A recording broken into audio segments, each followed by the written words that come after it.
Sasikala teacher, ഈ ഡൽഹിയിലെ ഭീകരാക്രമണവുമായി ബന്ധപ്പെട്ട് നമ്മൾ പലതരത്തിലുള്ള വാർത്തകൾ കണ്ടു, പലതും ഞെട്ടിക്കുന്നതായിരുന്നു. ഈ അൽഫല എന്ന് പറയുന്നത് നമ്മൾ തുടക്കത്തിലെ പറഞ്ഞ കാര്യമാണ്. വളരെയധികം നിഗൂഢതകൾ നിറഞ്ഞ, കൂടുതൽ അന്വേഷണത്തിന് വിധേയമാകേണ്ട ഒരു സ്ഥാപനം. എന്തായാലും ഈ അൽഫല കേന്ദ്രീകരിച്ചിട്ടുള്ള അന്വേഷണം കേരളത്തിലേക്കും നീളുന്നു എന്നുള്ള ഒരു വാർത്ത നമ്മൾ ബ്രേക്ക് ചെയ്തിരിക്കുകയാണ് teacher. Al-Falah educational and charitable ട്രസ്റ്റിന്റെ പേരിൽ കേരളത്തിൽ പ്രവർത്തിക്കുന്ന സ്ഥാപനങ്ങൾ കേന്ദ്രീകരിച്ചാണ് NIA വിവരശേഖരണം നടത്തുന്നത് എന്നുള്ളതാണ്.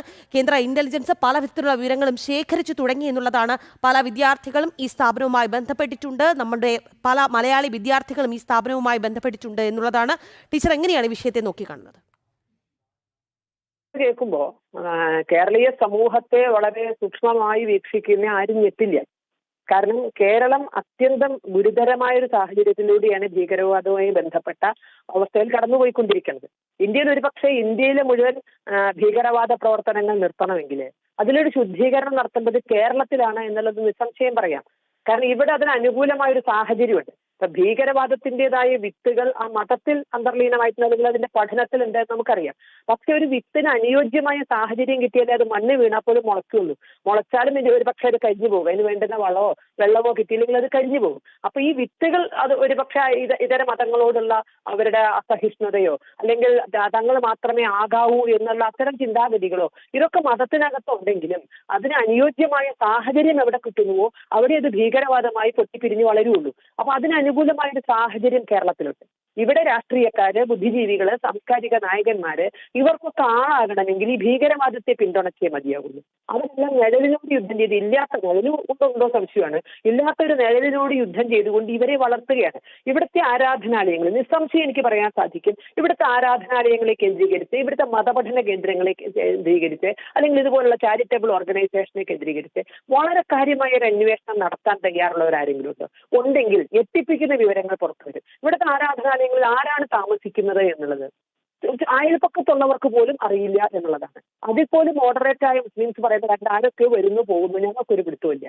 പലരും വരുന്നു, മതം പഠിക്കുന്നു, അങ്ങനെ നിർത്താനുള്ള ഇതിനൊക്കെ വ്യക്തമായ നിയമങ്ങളില്ല. ഒരു ആരാധനാലയങ്ങളിൽ ഒരു സ്ഥലത്ത് ആര് താമസിക്കുന്നു, അവരാരാണ്, അവരുടെ വേറെബൌട്ട്സ് എവിടെയാണ്, ഇതറിയാതെ ആളുകളെ താമസിപ്പിക്കാൻ പറ്റും. അങ്ങനെ താമസിപ്പിക്കുന്ന കേന്ദ്രങ്ങളുണ്ട് ഇവിടെ ആരാധനാലയങ്ങളെ കേന്ദ്രീകരിച്ചുകൊണ്ട്. അങ്ങനെ ആരെന്നറിയാതെ എന്തെന്നറിയാതെ ആളുകൾ താമസിക്കുന്നുണ്ട്. എന്തൊരു ക്രിമിനൽ നടപടി ചെയ്തു വന്നവരാണോ ഇതൊന്നുമല്ല. തൊട്ടടുത്ത പോലീസ് സ്റ്റേഷനിൽ അറിയില്ല, ഇവർ ആ നാട്ടുകാരെന്തെങ്കിലും അറിയില്ല. അതല്ലെങ്കിൽ സെൻസസോ അല്ലെങ്കിൽ ഇപ്പൊ ഈ ഭരണമായിട്ട് നമ്മുടെ ഇത്തരം പ്രവർത്തനങ്ങളൊന്നും നടത്തുമ്പോൾ ഇവരാരാണ് എന്ന് അറിയിക്കേണ്ട ഒരു ബാധ്യതയില്ല. ചെറിയ കുട്ടികളെ പോലും ഇതുപോലെ മതപുരോഹിതന്മാരോടൊപ്പം നടക്കുകയാണ് പഠിക്കാനും. അവര് ഏതെങ്കിലും ഒരു സ്ഥാപനത്തിൽ നിന്ന് പഠിക്കുകയല്ല. ഈ പുരോഹിതൻ എങ്ങോട്ടാണോ പോകുന്നത് അവിടേക്ക് ഈ കുട്ടികളെ കൊണ്ട് പോകുന്നത്. അവർ ആരാധനാലയങ്ങളിൽ നിന്ന് ഇതൊക്കെ ഞങ്ങൾക്ക് ഒരുപക്ഷെ മലബാറിൽ ജീവിക്കുന്ന ആർക്കും ഇതൊക്കെ വളരെ കൃത്യമായി അറിയാവുന്ന കാര്യങ്ങളാണ്. അപ്പൊ ഇവിടെ ഒരു ശുദ്ധീകരണം നടത്തിയാൽ ഭാരതം രക്ഷപ്പെടും. 2047 ആകുമ്പോഴേക്കും ലോക ഗുരുസ്ഥാനത്തേക്ക് എത്തും എന്ന ധാരണയിൽ വികസിതമായൊരു എല്ലാ അർത്ഥത്തിലും വികസിക്കുന്ന ഒരു ഭാരതത്തിന് വേണ്ടി പരിശ്രമിക്കുമ്പോൾ ആ ഭാരതത്തിന് ഏൽക്കുന്ന കല്ലുകടികളാണ് ഇതുപോലുള്ള ഭീകര പ്രവർത്തനങ്ങൾ.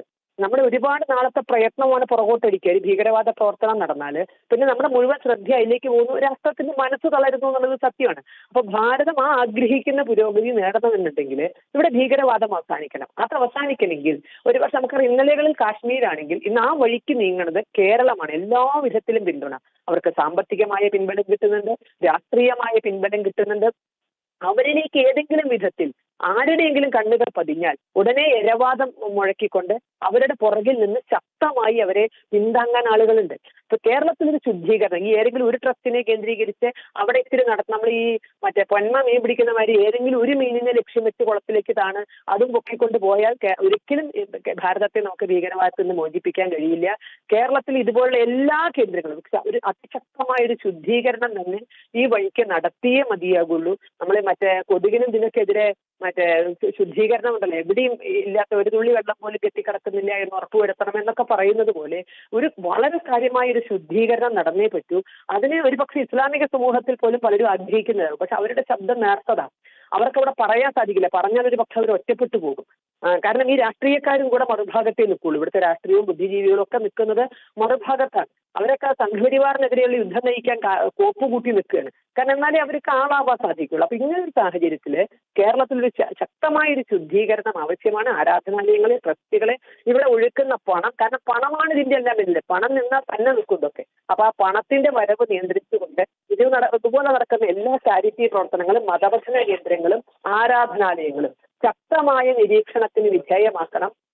നിർദാക്ഷിണ്യം എന്ന് തന്നെ പറയട്ടെ, കാരണം അത് മര്യാദക്കാരെ അല്ല, മര്യാദ ചെയ്യാത്തവരോട് നമുക്ക് ഏത് തരത്തിലും പെരുമാറാം. കാരണം രാഷ്ട്രത്തിന്റെ സുരക്ഷയ്ക്കും അവരുടെ കൂടി സുരക്ഷയ്ക്കുമാണ്, അവരുടെ കുടുംബത്തിന്റെ സുരക്ഷയ്ക്കാണ്. അതുകൊണ്ട് നിർദാക്ഷിണ്യം എന്ന് തന്നെ പറയട്ടെ, വളരെ ശക്തമായ ഒരു അന്വേഷണവും നടപടിയും കേരളത്തിൽ ഉണ്ടാകണം. അല്ലെങ്കിൽ എവിടെയെങ്കിലും ഒരു ഭീകരവാദ പ്രവർത്തനം നടക്കും, നമ്മൾ കുറച്ചുനാൾ അതിനെപ്പറ്റി ചർച്ച ചെയ്യും, ഏതാനും വ്യക്തികളിലേക്ക് ശ്രദ്ധ കേന്ദ്രീകരിക്കും, അത് കഴിഞ്ഞാൽ നമ്മളത് മറക്കുന്നു, വീണ്ടും പഴയപടിയാവുന്നു. ആ ഒരു അവസ്ഥ ഇനി ഉണ്ടാകരുത് എന്നതിലേക്ക് കണ്ണു തുറപ്പിക്കാനാകട്ടെ ഈ ഡൽഹിയിലെ ഭീകര പ്രവർത്തനം എന്നാണ് പറയാൻ. ടീച്ചർ അതോടൊപ്പം ചേർത്ത് ചോദിക്കുകയാണ്, ടീച്ചർ തന്നെ പറഞ്ഞു രാഷ്ട്രീയ പ്രവർത്തകരാണെങ്കിൽ പോലും അവർക്ക് സെലക്റ്റീവായിട്ടുള്ള പ്രതികരണങ്ങൾ, ഒപ്പം തന്നെ ഈ സാമൂഹ്യ പ്രവർത്തകർ അല്ലെങ്കിൽ രാഷ്ട്രീയ നിരീക്ഷകർ എന്നൊക്കെ പറഞ്ഞ് വരുന്ന പലരുമുണ്ട്, അവരുടെ റെസ്പോൺസ് പോലും സെലക്റ്റീവാണ് എന്നുള്ളതാണ്. രാജ്യത്തെ നടുക്കി ഒരു ഭീകരാക്രമണം നടന്നിട്ട് കൃത്യമായി ഒരു പ്രതികരണം നടത്താൻ അല്ലെങ്കിൽ കമ എന്ന് മിണ്ടാൻ പലരും തയ്യാറായിട്ടില്ല എന്നതുകൂടി ടീച്ചറെ ഞാൻ ഈ ഘട്ടത്തിൽ ചൂണ്ടിക്കാട്ടുകയാണ്. ടീച്ചർ കാര്യമുണ്ട്. അപ്പൊ നമ്മൾ അഭിലഷണീയമായ ഒരു കാര്യം നടത്തണമെങ്കിൽ രണ്ട് രൂപത്തിലാണത്. പണിഷ്മെന്റ് ആൻഡ് റിവാർഡ്സ് എന്ന് പറയും. ഒന്നുകിൽ പണിഷ്മെന്റ് അല്ലെങ്കിൽ റിവാർഡ്സ്. ഇവർക്ക് റിവാർഡ്സ് കിട്ടുന്നുണ്ട്. മാത്രമല്ല ഇവര് സത്യത്തിന്റെ ഭാഗത്ത് നിന്ന് പലതും നഷ്ടപ്പെടാനുണ്ട്. സത്യത്തിന്റെ ഭാഗത്ത് നിൽക്കുന്നവർക്കൊക്കെ പലതും നഷ്ടപ്പെട്ടുകൊണ്ട് തന്നെയാണ് നിൽക്കുന്നത്. കാരണം അവർ എത്ര കഴിവുള്ളവരായിക്കോട്ടെ, അവർക്ക് വേദികൾ ഉണ്ടാവില്ല, അവരുടെ എഴുത്തുകൾ അംഗീകരിക്കപ്പെടില്ല, അവരുടെ കലാപരമായ കഴിവുകൾ പോലും കേരളം അംഗീകരിക്കില്ല.